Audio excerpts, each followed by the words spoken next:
Good to go. Okay. Hi. My name's Carol Grazer. I'm here to kick off Cafe Lena's monthly poetry night. Tonight we have 3 local poets. I've had the pleasure of booking a lot of poets to do these readings over the last few months, and it's in a way been easy because we have so many really talented people right here in the area. Tonight we have Lucyna Prostko, Kathleen McCoy, and David Graham. They're all going to be reading. We're going to start with Lucina first. I am definitely at Cafe Lena because you can see here by my cup. We're streaming on Facebook and YouTube. You can watch the stream live on, you can watch it on YouTube at any point if you can't stay for the whole thing. We have a tip jar that you can access on both of those venues. Please leave any money that you can to Cafe Lena and to the poets. We'll split it 4 ways tonight.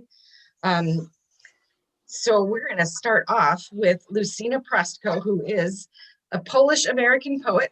She graduated with an M.F.A. from New York University. She's currently getting a Ph.D. from SUNY Albany, which God bless her.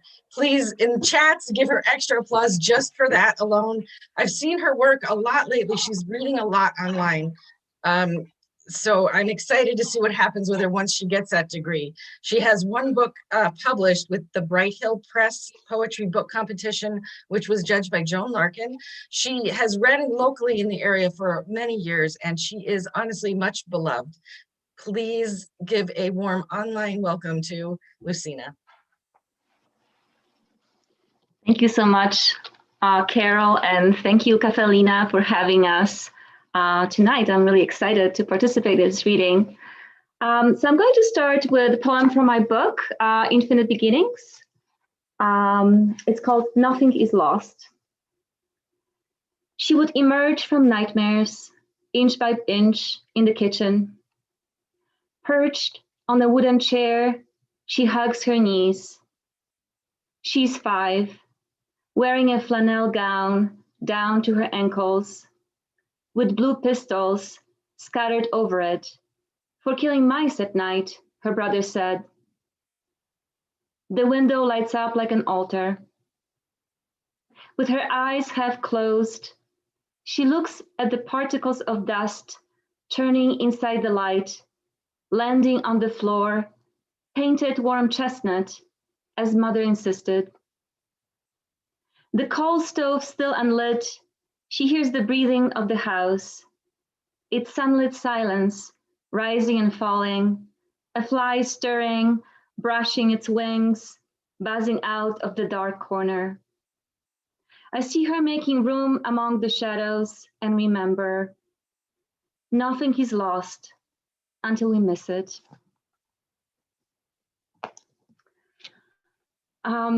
And next poem is called Crows. Next series of poems I'll be reading is very much focused on my childhood memories. It's a project I've been working on for the past few years. So it's called Crows. I was once afraid of them. Their nest settled deep into our chimney, killing whatever fire might have been left. Through the rib cage, I felt the punctuated vigor of my heart, the near blackness of my blood. The sticks and leaves kept falling on the wood stove through a small vent. I could hear them at night, chatting into the smoke. In spring, they congregated in fresh furrows my father had made with his plow. They followed him through life, most faithful ghosts. And as he reached into the canvas bag, wrapped around his chest, they waited, treading the scars, flying low over his head, sometimes carried by a gust of wind, pecking at the odd grain or a newly blossomed worm. But they were strangers to me, holding their secret meetings beyond the barn, ripping abandoned flesh, the pig's intestines, the duck's neck. The strangest of truths, the crows were never satiated, screaming into early mornings, waiting for something to be thrown their way, Their wings shimmered in the early light, the purple veins and fiber of loose beginnings and ends, and they chanted and circled as if to know which was which. The next poem is called Hearing Chopin in the First Grade. Today, instead of singing Russian songs, Pani plays Chopin for 6-year-olds from the surrounding farms. The old black turntable in front of us, tiny grooves widening with each turn. When she leans back on her wooden chair, silent and poised like a single dandelion in a field of grass, I like her. She should have sung for us each day instead of yelling her high-pitched crescendos, because she cares.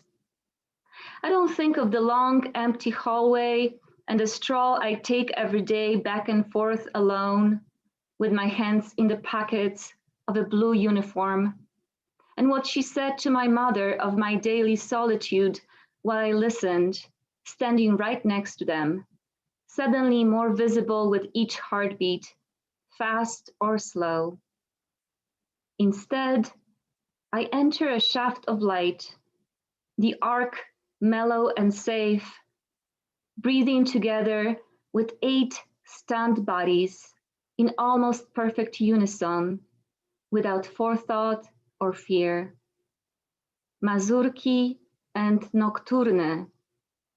We step through them lightly, and through the rooms of my childhood, open windows with lace curtains, a swallow flying low into the doorway of a wet barn, the muddy creek from which cows drink with relish, the pulling of a dog chain, hidden urgency of loss. Next to the fence, white, red, and pink peonies unwrap their yellow hearts and spill their dust-ridden message this early June. Before we run out and scatter, mere dandelion fluff, this morning's self, released at last.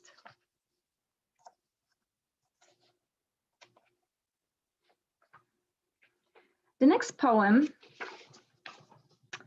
is called Mr. and Mrs. Janczewski, and it's about my next door neighbors when I was growing up. They were a really fascinating couple of older people, in my point of view, when I was 5 and 6. When the emptiness grows wider, they inhabit apple trees, swing from the tallest branches. Mr. and Mrs. Janczewski, gray-haired and vigorous, like the newly sprouted offshoot of an old myth, laugh and open their arms. Their wool coats smell of tobacco and hard fruit candy. She looked just the same when she placed her foot on the heavy pedal of the black singer and gave herself over to the motion of steady work. The soft layers of flowery dresses would slide down the small table and onto the vinyl floor. He poured a glass of Rowan wine and drank, perpetually invoking the divine creator in casual conversations. Panie Dobrodziejski. Suddenly silent, he would gaze at the snowbanks growing wild outside the small window. Now the fire burns slowly in the wood stove. The clock tells time, but no one knows whether it's day or night. Trees grow taller, more unsteady. Mr. and Mrs. Janczewski, my long dead neighbors, shuffle away from loss into the darkening spheres. The milk of promises spill behind them, and the moon's face turns dark amber, then numb. As a child, how did I not know who they were? the beloved of vagabond stories, the ripped coats of made-up mythologies, or songs of prolonged silence that hummed into my ear.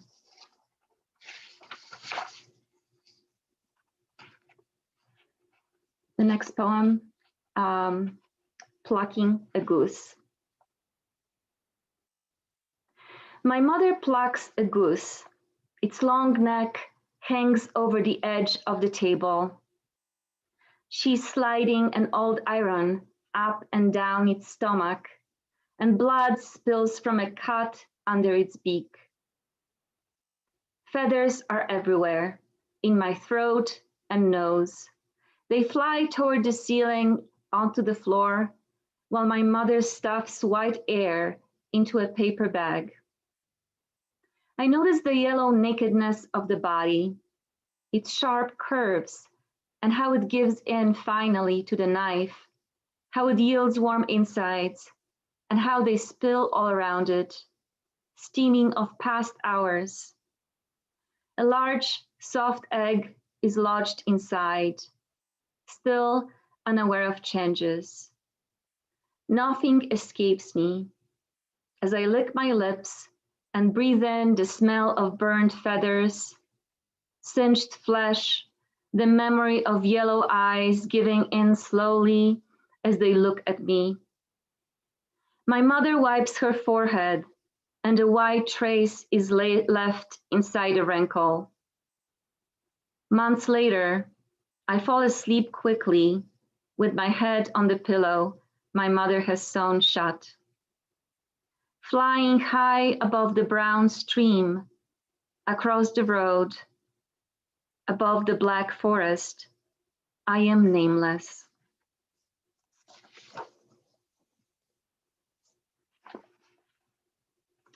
Next poem is called In the Cellar, and it's kind of a subconscious image that I came up with some overtones of Plato's cave allegory. The cellar is the underbelly of the house, and in its moist cavern, a toad sits on a secret pearl, glistening like an unshelled egg, almost transparent.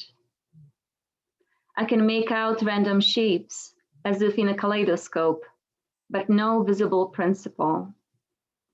Under potatoes and soil, worms make their tortuous corridors and beckon children afraid to misstep in the darkness.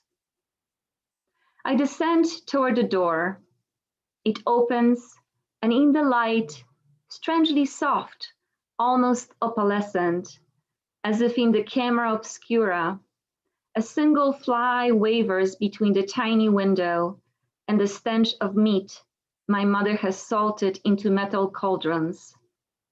There isn't enough room for me, but I am mesmerized by the light, the single ember ray falling across the heap of potatoes. The workers carry the new meat on their hands, skin, fat, bones. I stand in the circle of light, trace my life to its simplest form, witness the sacrifice. I bend my head toward the unknown, my only prayer. No one is there to comfort me. Silence simmers inside me. Globules of light trickle down my throat, and when I finally stumble upon a song, they burst like a newly blown glass or like the most exquisite scream. This next poem is called Grouse. I realized lately that I've been writing many poems about birds, or at least real birds that sometimes turn out to be metaphorical birds. And so this one is also based on my experience of seeing a grouse with her chicks next to my house. I'm fortunate enough to live in a place with beautiful nature around me. So grouse. For a woman will bear children, in pain or under anesthesia. I must have known this for the past 30-something years, must have been ready, in spite of Virginia Woolf's flight away from her womanly duties and into posterity. And so when I see a grouse, unhurriedly strutting across my flower bed like a super hen, with her fan-like crescent gleaming in the sunlight, her 5 chicks flying up and down around the bushes into the grass, but always behind her, I start having doubts. It might be a sign sent by my Bible-reading father, or Darwin, or my 5th-grade teacher who baked fragrant cookies in the apartment above the village schoolhouse and sang Russian lullabies to her children, along with her husband, who played a red accordion. Yes, it must be a sign. I see myself skimming the pages of my life story as a barren field, a mere stalk without the flower, wheat without an ear, shriveling deservedly. I who have suckled my mother's breast indifferently and then saw it cut off quietly without a fuss, as if it were a natural succession. Or maybe I will be fine, stealing a hopeful glance at my 2 spayed tabby cats curled up on the sofa. In the meantime, nowhere to run. Among predators and hunters, the grouse sways like a small boat in the grassland, beckons the little ones toward an invisible harbor. The tiny birds flicker on and off among the leaves, following the clucking. Oh, how they strive to be older. And I think I have time for one more. So I'll read this poem called After a Long Illness. I wrote it last summer, and it is about healing on many levels. After a long illness. For years, one bat would come out from behind the window shutter, cutting the summer like a velvet knife, through the scent of pine raisin, the rusty song of a grasshopper, and the insistent calling of chimes. Its journey uncertain and slow, but stubbornly clinging to what might have remained. Today, as every day, we get up checking the news. We sip coffee, match socks, make predictions that are bound to fail for their lack of imagination. Something terrible can happen any day. This much is certain. Another body to pay the price, to be chased, suffocated, isolated, sacrificed, deprived of water and sustenance, marked by sorrow, in the desert, on the border, on the streets, in the privacy of one's home. I walk into the pre-dawn hour, following the sleepy footsteps of my dog, who must go out in spite of anyone's wishes, including his own. I open a porch gate, and suddenly they spring all around me, whizzing through the dusky air, a whole swarm in their gray velvet robes, beating their wide sleeves against the fog, diving over my head, and then over the tops of pines, over the hydrangea and hibiscus, over the black-eyed Susans, the stiff necks of grasses, and the milkweed asleep in its dignified silence. I turn back, shocked by the abundance. Their errant flight so close to my ear, I want to touch their song. They are alive. After years of empty winters, after white fungus, inertia, disorientation, released, they dive up and down and sideways, crossing invisible paths, scooping sleeping insects out of the fog. Pious, they feed their restrained hunger to retreat to the cavity of chattering colonies and sigh deeply inside the wings. and I swear I hear their long, vibrating laughter through the milky fog and their short, fitful sleep. Thank you so much.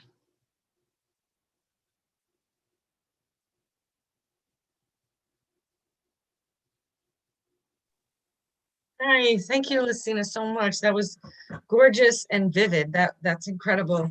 And in honor of all your birds, I want to say all day today in my home, like office, I could see a barred owl was perched on one of the wires behind my house all day. And I think it was watching me sometimes at least. I'm going to give you guys a minute to let Lucina know how you felt about her work. Give you a minute to donate to the tip jar, which will go to Caffe Lena and all our poets here tonight. If you feel moved to comment on her work or just applaud, that would be wonderful. And if you want to tip something, that is much appreciated. Our next poet is David Graham. He retired from Ripon College in Wisconsin and moved back to our area because he was born in Johnstown and raised in Johnstown, New York. And he used to, when we had readings at Caffe Lena, he came all the time and was such a great addition to our readings there. He's currently in Glens Falls. He's a contributing editor for the online journal Verse Virtual, and he contributes a regular column, Poetic License.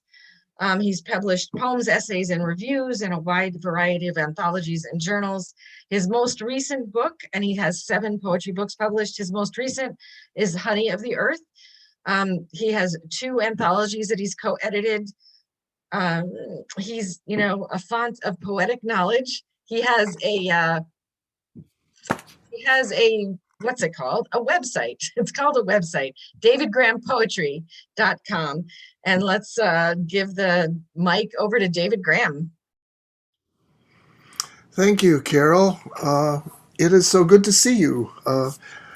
And we can all dream about actually meeting again in person at Caffe Lena. Everyone at home, please, big round of applause for Carol Grazer, our stalwart host of this series. She's been doing this for a long time and doing it very well. While I'm on the subject, please, big round of applause also for Caffe Lena and all the staff there. They're doing amazing things during the pandemic and keeping the music and the poetry and many other activities going for us all. I am going to read mostly from my book, The Honey of Earth, which I just held up to you. And I'll read at least one newer piece as well. But I'd like to start with a poem by William Stafford. I often like to start with, my elders to express some gratitude to them. And William Stafford was one of my great early influences. Just a wonderful poet, I think. Everyone knows him, I hope. This is a very short one called Passing Remark. In scenery, I like flat country. In life, I don't like much to happen. In personalities, I like mild, colorless people.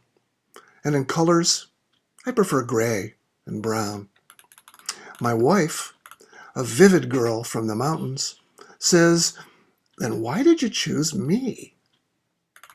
Mildly, I lower my brown eyes. There are so many things admirable people do not understand. I love the turn at the end of that poem in particular, then the way he sneaks up to writing a love poem. So I'll read one of mine. This is not directly influenced by Stafford, but I hope it has some connection in terms of trying to tell it slant, as Emily Dickinson said. Many of you will probably remember the quoted lines and recognize them. They're from Twelfth Night, Shakespeare's Twelfth Night, from the concluding song of the Fool. It's titled, "The Rain It Raineth Every Day." At breakfast, My wife remarks, "No one will ever call me larger than life." Yes, me either. Let us be exactly the same size as life. Or maybe a tiny bit smaller, like the pair of socks you put on and forget all about. That's a pleasure the young don't sufficiently appreciate, just as they hate getting socks for their birthdays. They want firecrackers and balloons, things whose sole purpose is to burn out or pop. Roller coasters that rise and plunge, and you're right back where you began. There is no end to again. Get used to it. Routine gets a bad rap. The comfortable pause. Same hike every week. Favorite meal on Sundays. A song you've played more times than you can remember. Let us binge watch the next season. Flip through the yearbook together. Return to scenes of sorrow or joy to keep the small fires alive till needed. Yes, I'd love another helping. Refill on my drink. Once more from the top, chorus and out. By swaggering could I never thrive, I say. And you reply, the rain, it raineth every day. And so again we become what we are, as dust and junk slowly wash away. I'll turn to my book at this point. The Honey of Earth, I always have to mention. The title comes from Wallace Stevens, a marvelous couplet of his. The honey of heaven may or may not come, but that of earth both comes and goes at once. So I'd like to begin reading from the book with some poems that focus on the honey part of the equation. Poems of celebration, praise, gratitude. And this one happens to be one of the very oldest poems in the book. It was a long time gestating this book, and so some of the poems in it are 20 years old or so. And this one came from those inspection tags you used to find in clothing. I haven't noticed it recently, but used to be you'd buy a new shirt or pair of pants and there'd be a little tag in the pocket that said inspected by number whatever, and it was always a number. One time and one time only, and I swear to God this is true, it had a name instead of a number, and so I thought that must become a poem. So this is called Homage to Sadie Boshears. Sadie, you gave me this shirt on my back, tested my wayward seams, and tugged my buttons long before I knew I would clothe myself in your care. So I wanted you to know I keep your cryptic message, inspected by Sadie Boshears, in a little teak box on my desk, along with a Canadian coin and one of my dog's puppy teeth. I save it as an oracle, the slip of paper no bigger than my favorite cookie fortune. You are doomed to be happy in wedlock. It's true I'm doomed, Sadie, and I like to think you might still find me happy enough, though my elbows have begun to poke through sleeves you certified so long ago. Your signature is printed, not handwritten, which to me just increases your impartial grace. You had no need to boast or qualify. Just put down one firm line to say that Sadie Boshears was here, on the job, living the life. It's no statement about the honor of hard toil, no suave calling card, no complaint I read in your message. Still, I accept the odd, opaque blessing of Sadie Boshears. You step out calmly, robed only in your own name, and meet my dumb gaze. I pronounce that name and feel our separate dooms merge in common air, both duly inspected, both found somehow acceptable on this earth. I also have a bird poem for you, as Lucy did. This one was prompted by reading about a bird called the ivory-billed woodpecker, and I'm sure some of you know.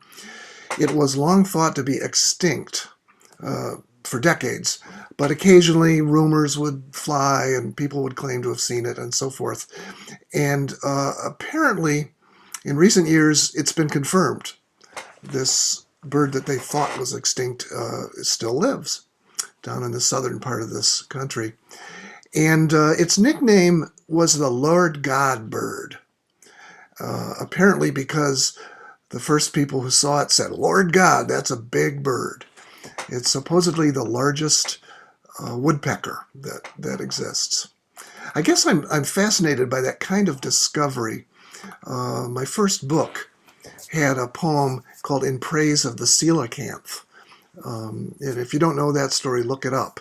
That was a fish that they thought was extinct for millions of years. They knew it from the fossil record.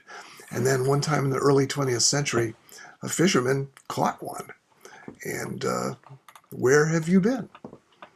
Anyway, this poem is called As the Sun Says.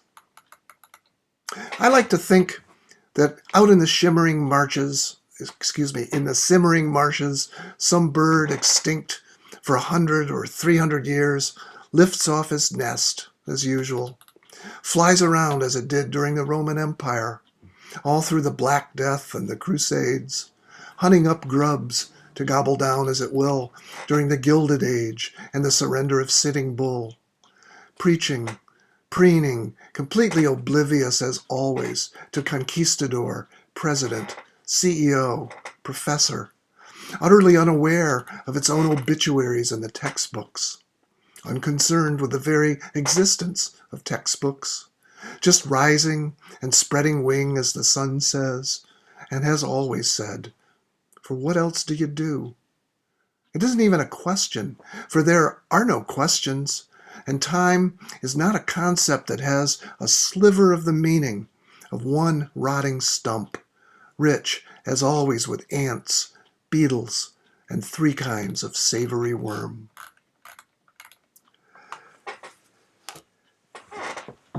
As Stevens said, Honey of Earth both comes and goes, and so there's plenty of poems in this book reflecting the darker side. I want to read an elegy for my mother, and this is in 2 parts. It was written, though, before her death. She died in 2018, and it was a long decline, so there was plenty of time to see it coming. And it was only completed, in fact, after the book was accepted, and it was published in 2019, from Terrapin Books, by the way, and big applause for Terrapin Books, too, please. This is in 2 parts. The first part is an attempt to paint a portrait of my mother, and the second is a depiction of the onset of her dementia that kind of stripped away much of the woman she had been. So the title of this is Vinegar and Fizz, Part 1. My mother could not be trusted to tell it straight. She adored welshing on a bet, spinning tales, splashing in Hyperbole's lake, relished a circus, the bellow and roar, musk and glitter, bananas vanishing down clown pants in cheap yellow air. First in line for the freak show, dazzled by carny patter, never met a dog or horse she didn't love. Children, maybe yes, maybe no. She spoke other languages when possible, applied pressure to a bleeding wound, plucked floundering toddlers out of the deep end, getting her good house dress soaked. You wanted her around in an emergency. But what an unreliable witness. She told it slant, but never all. Couldn't tell it straight, I think. But when have facts ever been the point of any tale? Don't bet against her, friend. Did her many balloons wobble brightly to the ceiling? Yes. Did she place a single peanut on my pudgy palm for the elephant to lift with its trunk? Of course. A touch still zapping me, 60 years later. My mother would never turn away from any elephant, juggler, parade, or barker beating his drum of gorgeous lies. Part 2. The doctor settles opposite her in a straight chair, looking kindly and earnest, and I can tell what's coming. He asks her name, and of course she snorts, "You know that." Yes, he does. But then he inquires if she can say, "What season?" She looks round the ward craftily. Decorated tree, tinsel, cartoon snowflakes stuck to the windows. "It's almost Christmas. What are you getting me?" Next, he wonders if she knows the year. She glares into his face, allows a sullen pause. Then, 1937, she says. And so it is. She's going on 16, a girl ready to burn and roam, nobody's fool, a spitfire, all vinegar and fizz. The war is but a vague mist on the horizon. This year has a gleaming, sun-scoured sound. 1937. The train is about to leave the station for the one and only time. She'll be damned if she won't be on it and ride far from home.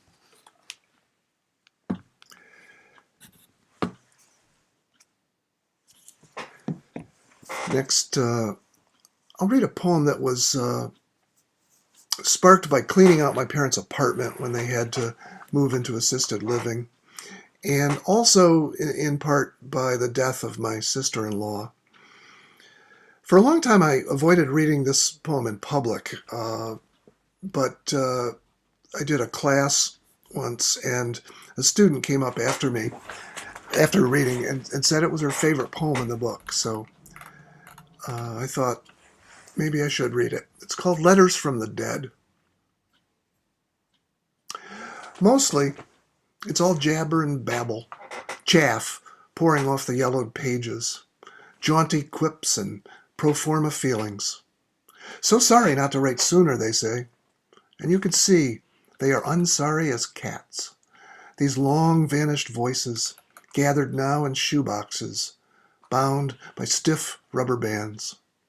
They're so unaware of the grinding gears of time, you have to stop reading, rise on creaky knees from the closet, and look out the window for a minute, at dusk, collecting in the spruce. Well, it was a lot of fun, they report, just back from Bimini or Holland, leaving no record of any actual fun, already fretting about falling behind at work. They say, saw this article and thought of you, though the clipping long since fell out, and you don't recognize the handwriting. Someone, somewhere, sometime, thought of you. No news of impending death, a religious terror, or the finely milled sadness of life.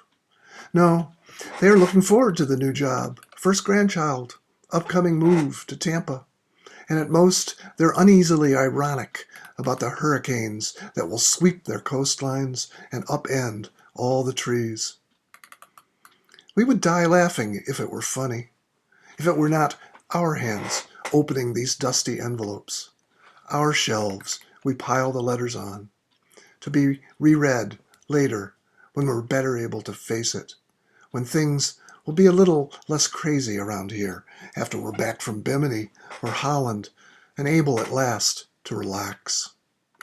For no one ever writes, "Goodbye, this is it," even near the palpable end. They write, "More later, I'm tired now." And these are the words we must carve on their stones.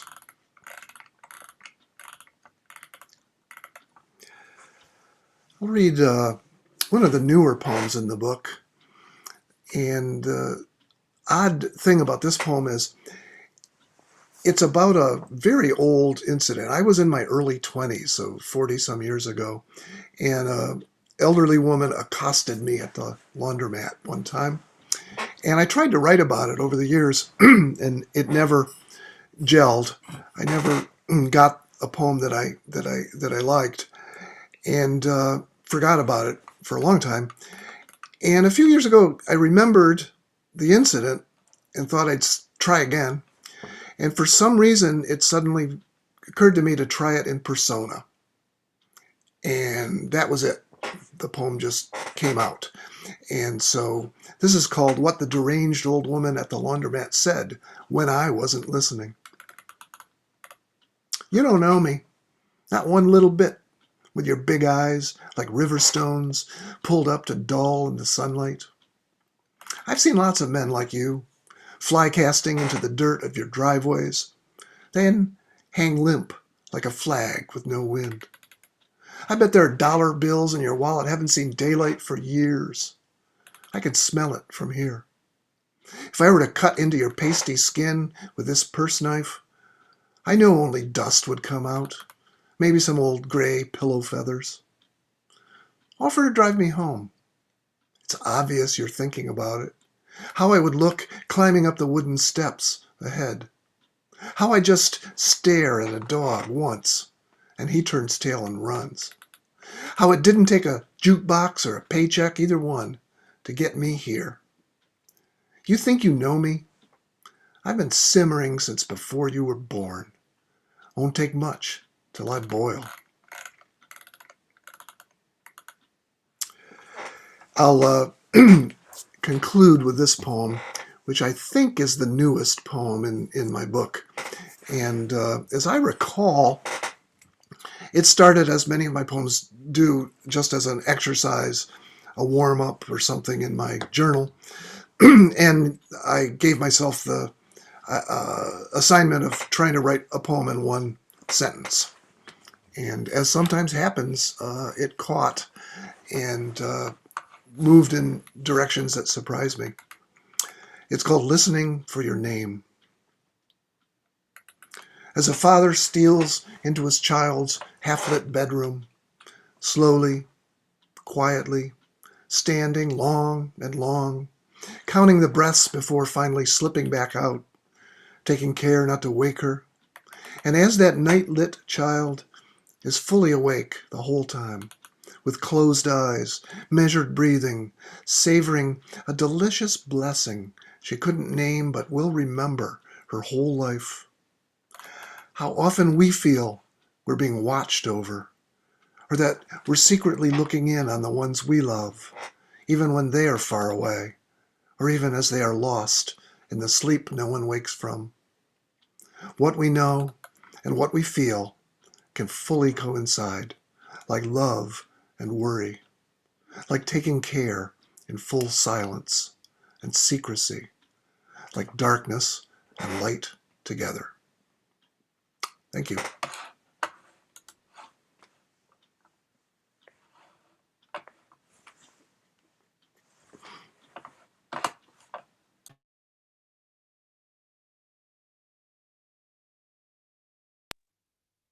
Hi, David. Thank you. That was beautiful. I really loved the poem that you were hesitant to read. We're going to give you a minute here to take time to comment and applaud for David. And if you have the wherewithal and you would like to, please donate to the Chip Chart Cafe, Lena. It will go towards the cafe and the poets that are reading tonight. Our next poet up is under a lot of pressure to pull out a great bird poem. Kathleen McCoy teaches college at SUNY Adirondack. Her poetry has been shortlisted and longlisted for international prizes, including the Fish International Poetry Prize, a Fulbright, the Book Excellence Awards, etc. Her books include Green and Burning, More Water Than Words, and Ringing the Changes. She has a blog where you can read about her takes on poetry called The Real McCoy, a Take on Poetry. Here is Kathleen McCoy. Thank you. Can you see me? Thank you so much, Carol, for that lovely intro. It's always hard to follow David and Lucy, but I'm very happy to be here. Yeah, I was chatting with Carol and while David was reading, she said, get a bird poem. I said, I'm looking. So I'm going to go backwards today. I'm going to start with some new poems that are not yet published, and then go to the most recent book, and then just finish one poem from my first book. So this is a prose poem called Magpies in the Garden. It's based on an old Britannic sort of nursery rhyme. And it comes from my travels to Ireland last year. I had 3 trips last year to get material for the next book, Magpies in the Garden. 1 for sorrow. A single magpie leads the hens at speed, first one direction, then the next. Now, herding a hen straight into the doghouse, it leads me to surmise which may be the smarter bird. No feathers fly. 2 for joy. Now these humorists recruit a hooded crow with whom to conspire in afternoon sun. Ireland was settled by magpies centuries ago, my folks among them, emboldened by royals who thought of this land as a regiftable candle or moldy fruitcake. 3 for a girl, 4 for a boy. Sneaky, sullen, crotchety, magpies spurned the ark for its roof, refused to sing to Jesus as he died. They say, boys or girls, magpies will swipe your coins and snack on others' eggs. They gossip, cavort, entreat, ignore, leave you waiting, breathless for the punchline. 5 for silver, 6 for gold, 7 for a secret never told. Lordy, magpies keep us humble, flap a little chaos, flock about a mystery, keep the close air moving. And the next one is one of my new ones as well, called St. Bridget Comes In from the Garden. And this is for Stu Bartow, who told me I needed to write some Irish saint poems. So this is the voice of St. Bridget.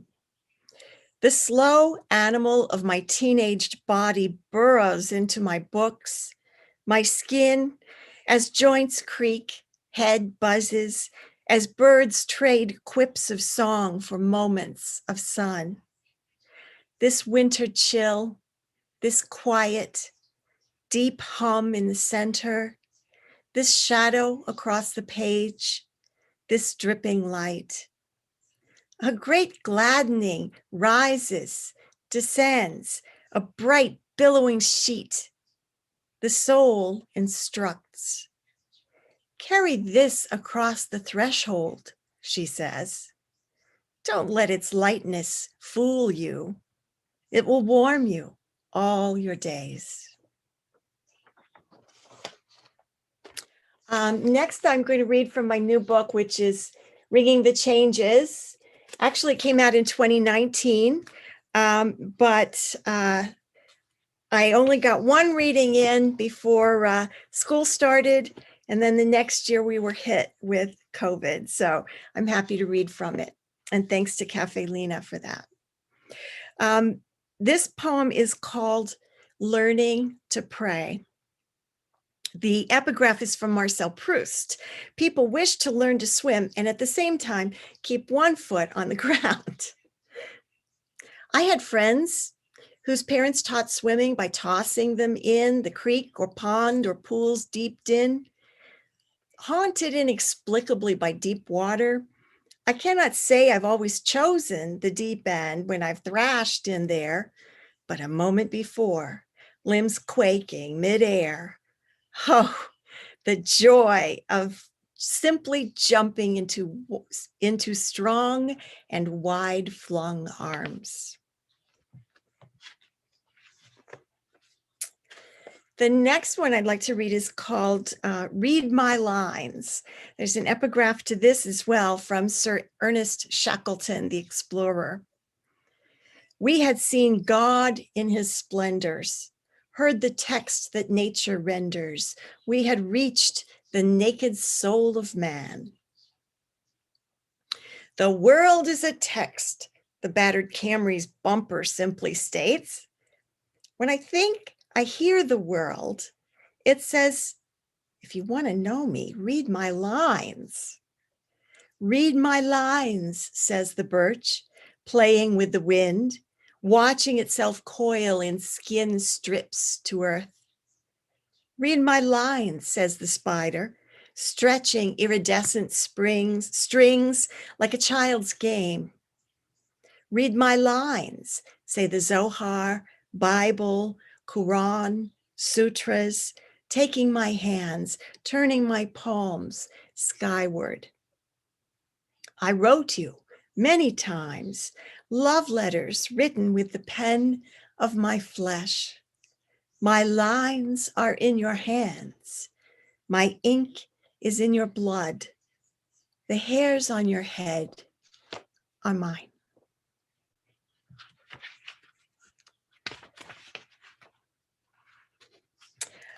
We are only 2 weeks from today, from Ash Wednesday already. How did that happen? We still have a Christmas tree up in the other room. But in this poem called Ashes, Liberty Street is an allusion to one of the streets that people fled on 9/11, covered in ash. As we know now, much of that ash was the ash of the bodies of their colleagues. And in researching ash, I learned that it had many uses more than I realized, even making soap. And the irony certainly stuck with me. And just so you know that the palm fronds from Palm Sunday are ceremonially burned, incinerated to ash, and the ash is preserved for the next year for Ash Wednesday to anoint the person with the sign of the cross. Ashes. Therefore, I despise myself and repent in dust and ashes. Job 42, verse 6. Ashes kill weeds as well as feed your plants. Stain shirts or clean your grime. Require soap before they render soap. Crossed annually on the forehead, they become the phylactery of death. Finger string reminder of its imminence, bitter taste and shocking silkiness. How it smudges everything it touches, purifies the soil it settles upon, fills the lung with the thick volcanic silt that shrouded Pompeii and Liberty Street, washing humanity in uniform gray. This year, as we feed the palm frond fire, the kindling of neglect, encouragement left unuttered, greetings left unsent, bitterness better left untasted, an incendiary flash, desire that all we would cremate may serve as the ashen bed from which we'll rise again.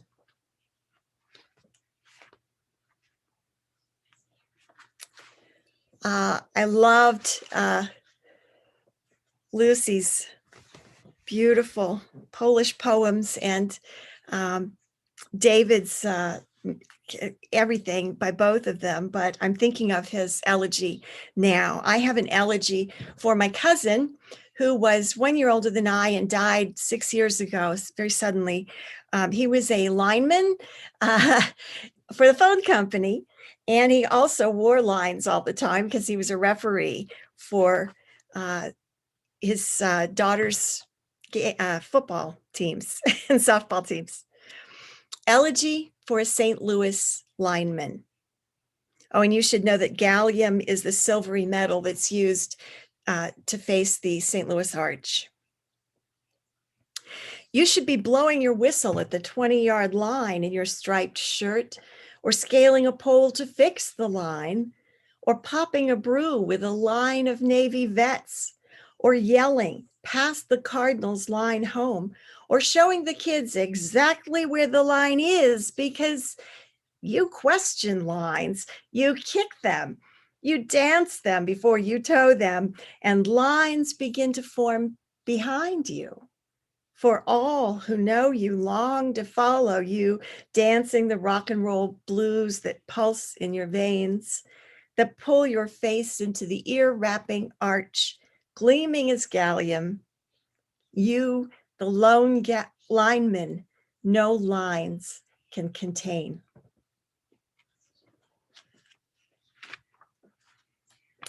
And next, I'd like to read the title poem from Ringing the Changes, a poem about bells. Ringing the Changes is ringing the time of day.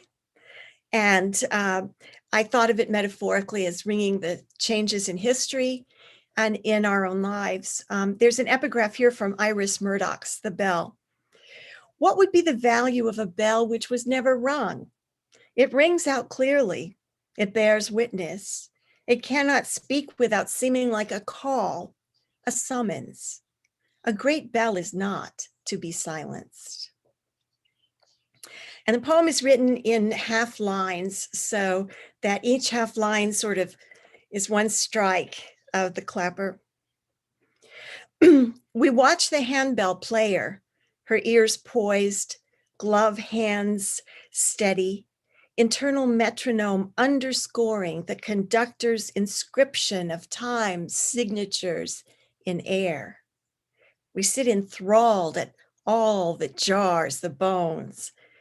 After the fog has lifted over this convincing hologram, bells peel what is real. Bells we cannot ignore, sweep off diurnal business, direct us to the source of cauldron and clangor. Suzu, banjo, cane bells call to prayer. Sufi bells signal time to dance in dervish flurry. Jerusalem bells tell ancient Hebrews when the priest has entered the Holy of Holies, robes jingling. For slaves summoned by masters back to the fields, terror twitches through time. From heft of ancient days, bells clang, engraved with holy hush, secret tetragrammaton. Some bells summon spirits of the dead. Sanctus bells chime for host and chalice. Celts toss bells into wells. Papageno's glockenspiel tinkles with delight at his prospect of finding at last a wife. In the 40s, the carillon my mother hears plays Faith of Our Fathers, her father's favorite, without ringing, sends her flying home without clocking out so she can feel her father's silent grip, see his hazel eyes one last time. Rosh Hashanah bells sever pretense from person.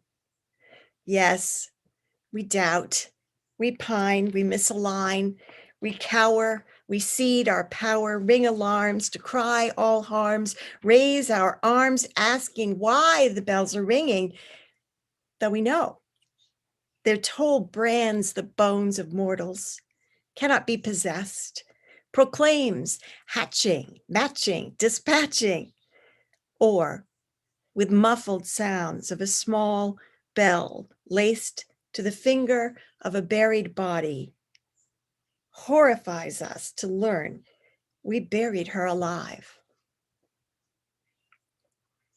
When a great bell grows a crack, that's where the music bleeds its beauty as the light pours through, pours over us until our own pores soak it in. We spin in tintinnabulation as centuries clang. Bells of all creeds, all times, beyond all time, chime the euphonic tonic we crave. Sing the truth within us until we know the tune. Teach us to touch without clinging.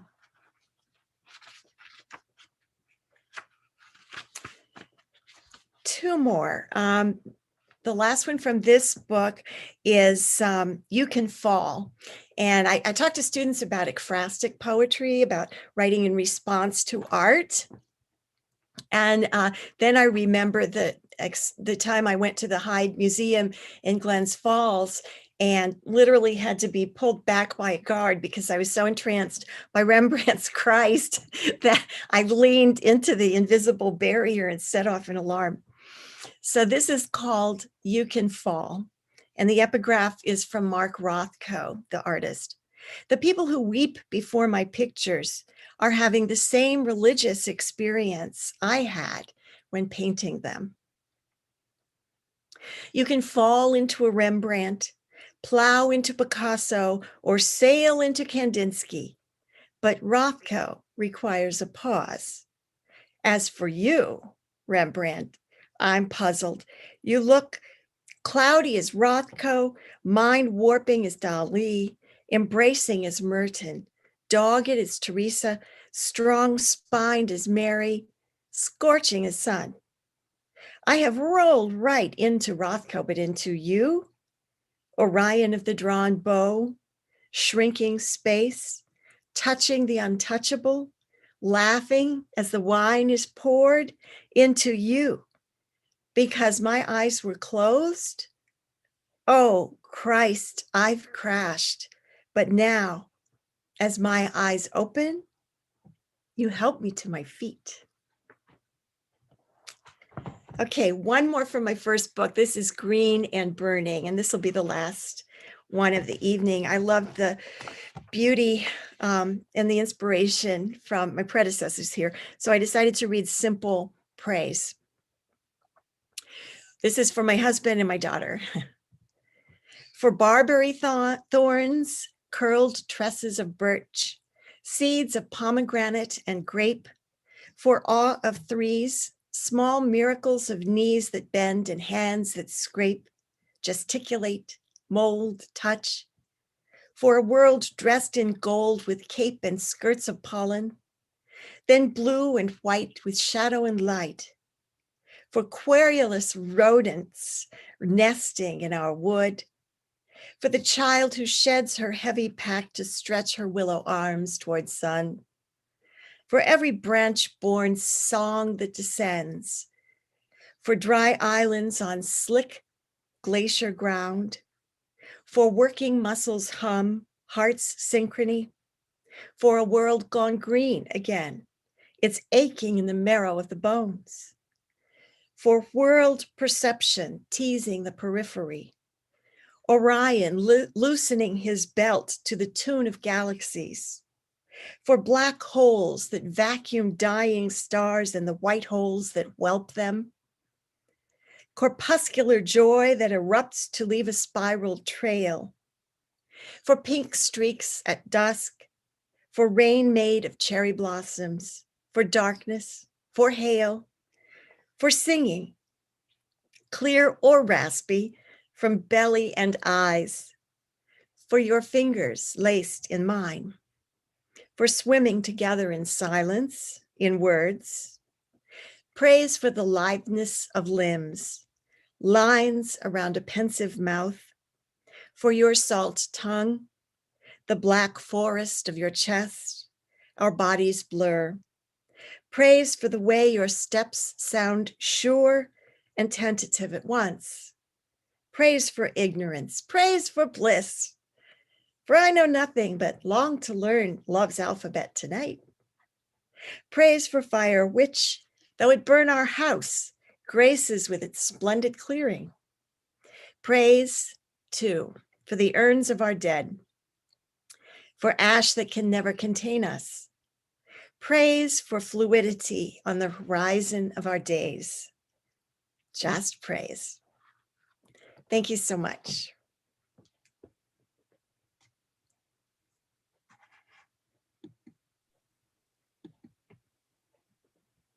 All right, thanks, Kathleen. That was beautiful. It was great.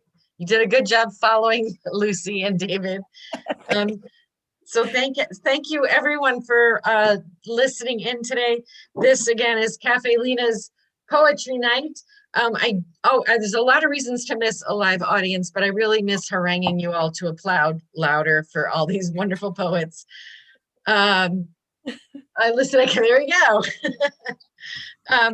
We are all through for tonight. Take your time to add some tips to the tip jar. We're going to take a break in March. The next poetry night is going to be in April. I'm assuming we'll be back at the cafe having 3 poets with no audience, but who knows? Have a good night, everybody, and thank you so much for your work, and thank you